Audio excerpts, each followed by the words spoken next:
Have you ever found yourself puzzled by PowerShell's behavior when working with output? You're not alone. One of the most common issues that can drive PowerShell users crazy is when their output isn't written to the pipeline or screen as expected. In this video, we'll dive into a specific scenario where this happens and explore why it's occurring.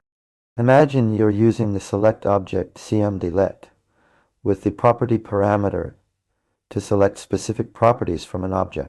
You've written your code, executed it, but for some reason, your output isn't being displayed as expected. This is exactly what we'll be discussing today. By the end of this video, you'll understand why select object property might be persisting across multiple calls, lines, or objects, and how a simple trick can get your output flowing again. So let's break down what's happening here.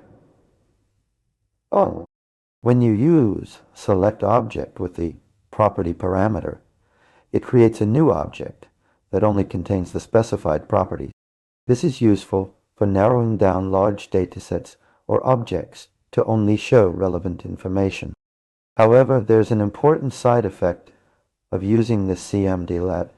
In this way, it sets the output format to be property only, rather than the default behavior of displaying all available data. Think of it like a toggle switch.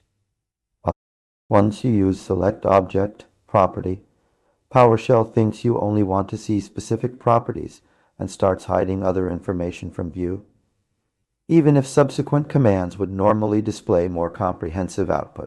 This is where things can get tricky because the setting persists across multiple calls to select object, or even when working with different objects entirely.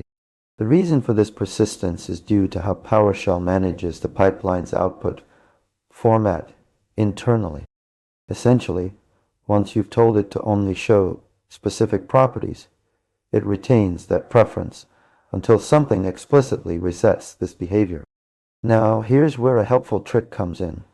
Using fdet, short for format table, can turn back on the full display of information. When you pipe your output into format table, PowerShell gets the hint to revert back to its default, more comprehensive output format. This resets the internal state, allowing subsequent commands to behave as expected again. To quickly recap. 1.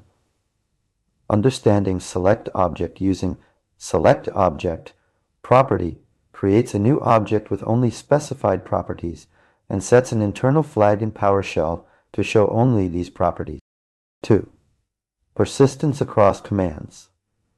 This setting persists, affecting the output of subsequent commands until explicitly reset. 3. Resetting output format, piping your output into format table, or using its alias aft, resets this internal state, allowing for comprehensive output display again. In dealing with unexpected output in PowerShell can be frustrating, but it often comes down to understanding the subtleties of how cmdlets like select object interact with the pipeline. By recognizing these behaviors and knowing a few simple tricks like using fd, you'll be better equipped to manage and troubleshoot your workflows. If you have any questions or would like more clarification on this topic, please don't hesitate to ask in the comments below.